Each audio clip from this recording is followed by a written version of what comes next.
हम उनको समझा नहीं पाए। आपके विरह वियोग में इस कदर उनकी स्थिति हो चुकी है कि उनके ऊपर योग शास्त्र का कोई भी प्रभाव नहीं पड़ा, बल्कि उल्टा उन लोगों ने आपका दर्शन वहां हमको करा दिया।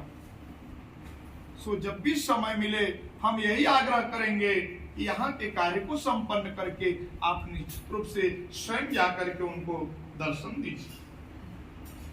ये सब बात समाप्त होने के बाद जो है राजा परीक्षित बड़े विनम्र भाव से हाथ जोड़ करके सुखदेव जी से कहते हैं कि ही राजा, आप ये बताइए महाराज कि भगवान चाहे गोकुल में रहें या वृंदावन में रहें, चाहे मथुरा में, ग्वाल बालों के साथ समय बिताए हैं, अनेक प्रकार की लीलाएं किए हैं।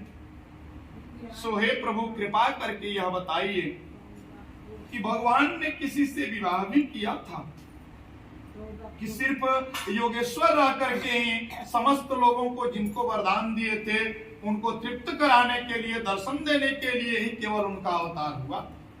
अब सुखदेव जी महाराज कहते हैं कि ऐसी बात नहीं है, भगवान ने विवाह किया। भगवान की जो है 8 पटरानियां हैं और 108 जो हैं उनकी अन्य रानियां। कोई लोग जो है 16,000 रानियों का भी वर्णन करते हैं, लेकिन मुख्य रूप से उनकी 8 पटरानियां। हे महाराज परीक्षित, एक समय की बात है कि एक विदर्भ नामक एक देश है जहां के राजा महाराज भीष्मक राजा के 5 पुत्र हैं और एक कन्या है। वह जो कन्या है पूर्व जन्म में भगवान कृष्ण की अनन्य भक्त थी और जब इस जन्म में उनका जन्म हुआ था तब से जो है भगवान कृष्ण को मन ही मन उन्होंने अपने पति के रूप में स्वीकार कर लिया। जब वह कन्या बड़ी हुई तब महाराज ने उस कन्या का नामकरण जो है रुक्मिणी रखा। इसके बाद उसके अलावा अन्य उनके 5 पुत्र थे, जिसमें जो बड़ा पुत्र है उसका नाम रुक्मी। कन्या धीरे धीरे समय व्यतीत हुआ और विवाह के योग्य।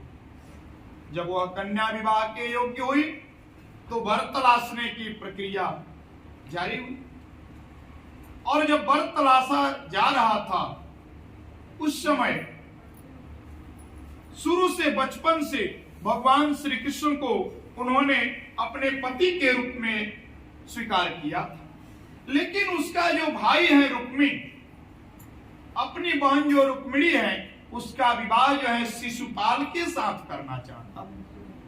उसने अपने बहन के लिए शिशुपाल को जो है वर्ण किया, लेकिन प्राचीन काल की परंपरा है स्वयंवर का, इसलिए स्वयंवर की व्यवस्था बनाई गई। महाराज भीष्मक बैठे हुए हैं, जब स्वयंवर का दिन निश्चित हो गया, इस दिन विवाह होने वाला है शिशुपाल और रुक्मिणी का। इस बात की खबर जो है जब रुक्मिणी को लगती है तो रुक्मिणी जो है अपने ब्राह्मण देवता को अपने पास बुलाती है। एक ब्राह्मण देवता है,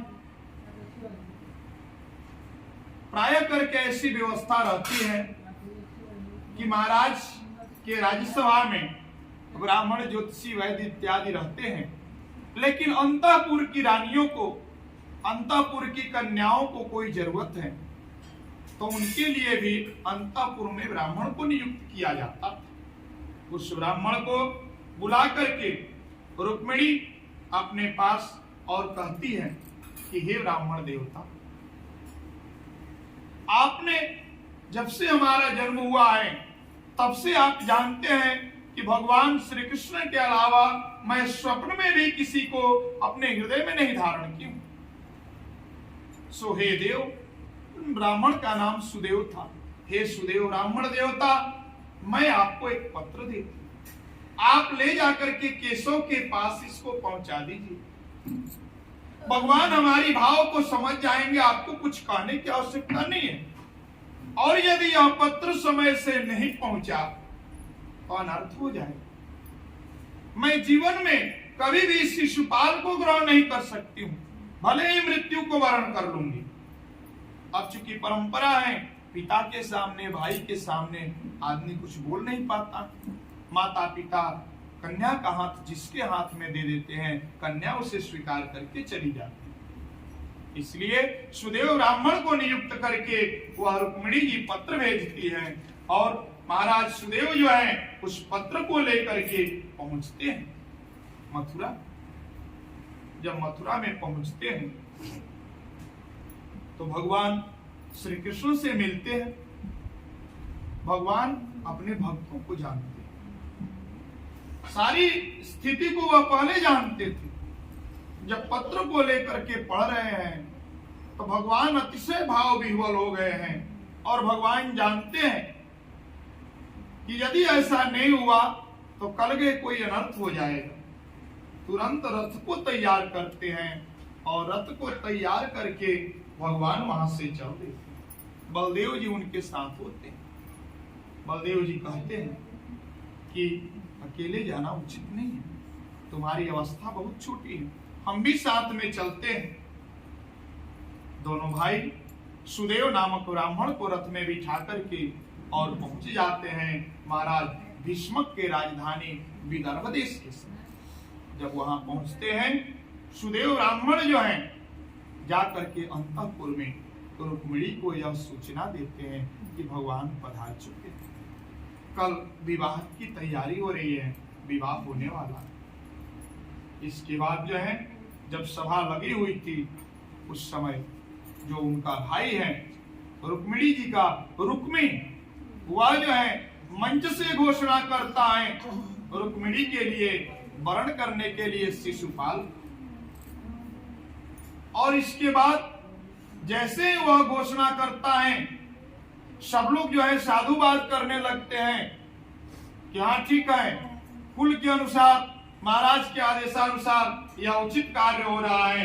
तब तक समझ लीजिए कि भगवान वहां पहुंच जाते हैं। भगवान पहुंच करके और ऐसा वर्णन आता है कि रुक्मिणी जी को लेकर के चल देते हैं। जब चलते हैं तो वहां मानहानि की स्थिति आ गई, सम्मान की बात आ गई। किसी के घर से उसकी कन्या को ले जाना राज्य का सम्मान है।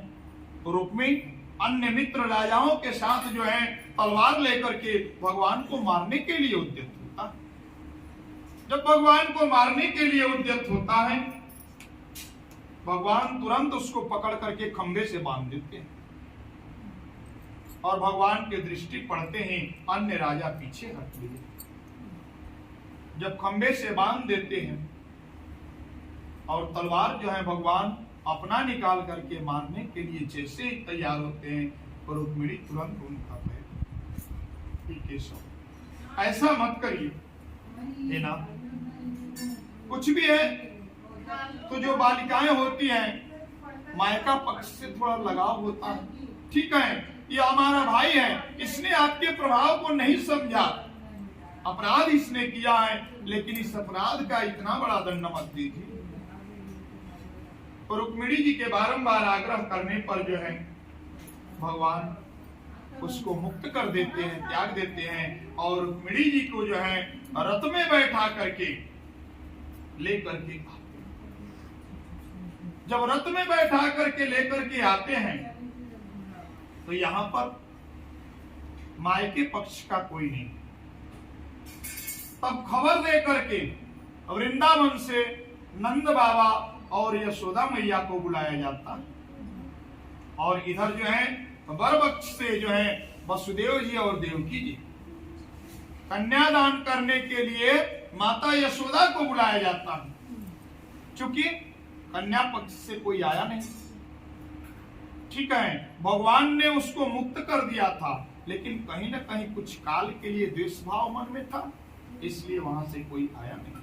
और इन्होंने बचपन से श्री हरि के चरणों में अपने ध्यान को लगाया था, तो रुक्मिणी जी कहाँ जाएंगी।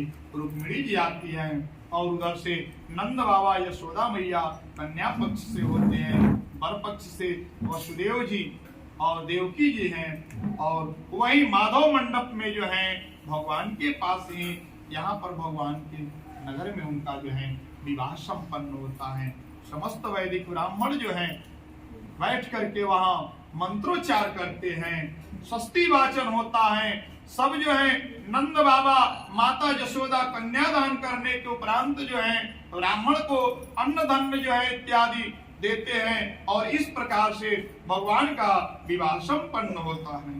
अस्तु रे तिलकं ललाटपटले भाग्यस्थले कौस्तुभं नासाग्रे वरमोक्तितं करतले वेणुतले कंकणं सर्वांगे हरिचन्दनं सुललितं कंठे च मुक्तावली गोपास्ते परिवेष्टितो विजयते गोपालचूड़ा।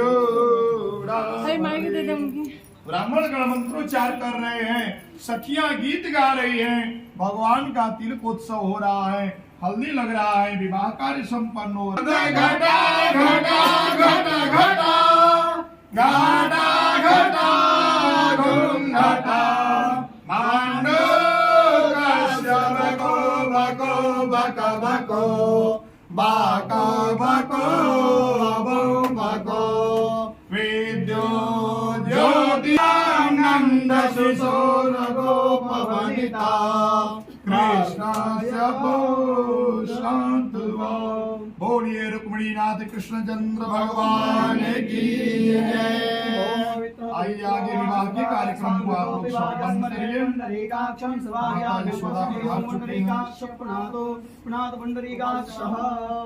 ओम स्वस्ति तिलकं गुरु ओम चंदनं वन्दे नित्यं पवित्रं भावनासमापदादे नित्यं लक्ष्मीस्तुष्टं सर्वदा।